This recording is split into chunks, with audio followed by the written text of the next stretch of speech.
हाँ बच्चों, अब मैं आपको बताऊंगी ग्रोथ एंड डेवलपमेंट। अभिवृद्धि व विकास की प्रक्रियाएं उस समय से प्रारंभ हो जाती हैं जब से बालक का बीजारोपण होता है तथा उसके जन्म के बाद से निरंतर शारीरिक, मानसिक, सामाजिक पक्ष आदि का विकास होता है। अब आता है अभिवृद्धि। अभिवृद्धि शब्द का प्रयोग सामान्यतः मात्रात्मक रूप से नापने व तौलने में किया जाता है, अर्थात अभिवृद्धि शरीर की ऊंचाई, भार वृद्धि, स्मृति आदि में वृद्धि से है। उसके बाद आता है बच्चों विकास। हाँ बच्चों, अब आपको बताते हैं विकास। विकास क्या है? विकास के व्यक्ति के विकास से आशय बालक के गर्भाधान से लेकर पूर्व प्रौढ़ावस्था प्राप्त करने की स्थिति से है। ये कहना अधिक उचित होगा कि अभिवृद्धि शरीर की ऊंचाई, भार वृद्धि, स्मृति आदि में वृद्धि है, जबकि विकास इन सब का संगठन है। यह विकास संपूर्ण परिवर्तन को दर्शाता है। अध्यापक को बालक की अभिवृद्धि एवं उसके साथ होने वाले विभिन्न प्रकार के विकास तथा उसकी विशेषताओं का ज्ञान होना आवश्यक है, तभी वह शिक्षा की योजना का क्रियान्वयन सही तरीके से कर सकता है। इसमें कुछ मनोवैज्ञानिकों के नाम भी हैं जिन्होंने परिभाषाएं दी हैं। तो पहली परिभाषा है सोरेनसन के अनुसार, सामान्य रूप से अभिवृद्धि शब्द का प्रयोग शरीर और उसके अंगों के भार और आकार में वृद्धि के लिए किया जाता है। इस वृद्धि का मापन किया जा सकता है। अभिवृद्धि केवल शारीरिक पक्ष को प्रकट करती है।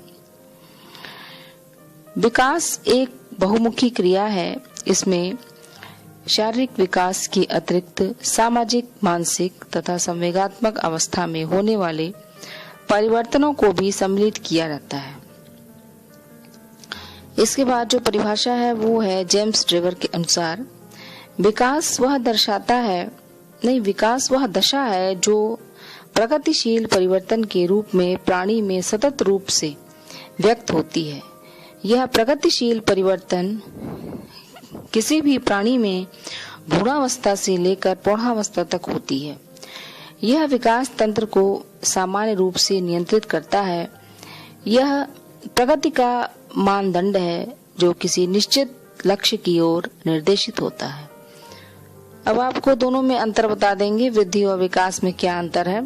तो पहला अंतर देखिए आप, वृद्धि में जो है वो शरीर के अंगों के आकार, भार, लंबाई, चौड़ाई में बढ़ोतरी या परिवर्तन से है, जिसको कि हम वृद्धि कहते हैं। विकास में क्या है? शरीर एवं अन्य पक्षों को कार्य क्षमता में बढ़ोतरी व परिवर्तन है। दूसरा है वृद्धि की वृद्धि एकांगी होती है। विकास में है कि विकास व्यापक होता है। तीसरा है वृद्धि का संबंध शरीर से होता है, विकास का संबंध शरीर व अन्य सभी पक्षों से होता है। हाँ, चौथा है वृद्धि मात्रात्मक होती है और विकास गुणात्मक होता है।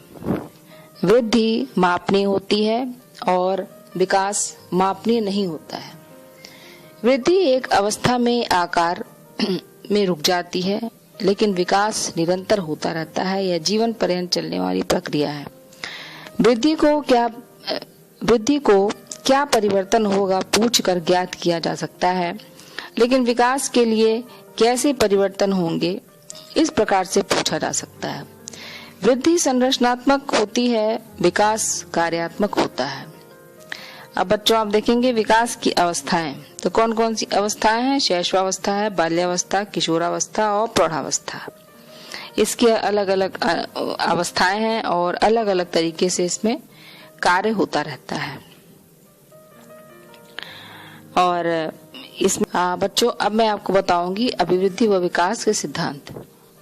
इसमें पहला है सामान्य से विशिष्ट की ओर, दूसरा है विकास दिशा युक्त होता है, तीसरा है निरंतर विकास का सिद्धांत, विकास क्रम का सिद्धांत, व्यक्तिगत भिन्नता का सिद्धांत, समन्वय का सिद्धांत, समान प्रजाति के विकास में समरूपता का सिद्धांत, वंशानुक्रम व वातावरण की अंतःक्रिया का सिद्धांत और 8वां है सिफेला कॉडल। इनके मत के अनुसार जो है वो विकास का आरंभ सिर से होता है। और दूसरा है कि इसके अनुसार विकास का केंद्र जो है वो स्नायु मंडल तथा उसके बाद उसके निकट के भाग जैसे हृदय, छाती आदि का विकास होता है। हाँ बच्चों, आगे हम विकास के मुख्य पक्ष आपको बताएंगे, जैसे शारीरिक, मानसिक, सामाजिक, संवेगात्मक, ये सब जो आयाम है, मतलब डायमेंशंस ऑफ डेवलपमेंट, बाद में बताएंगे आपको।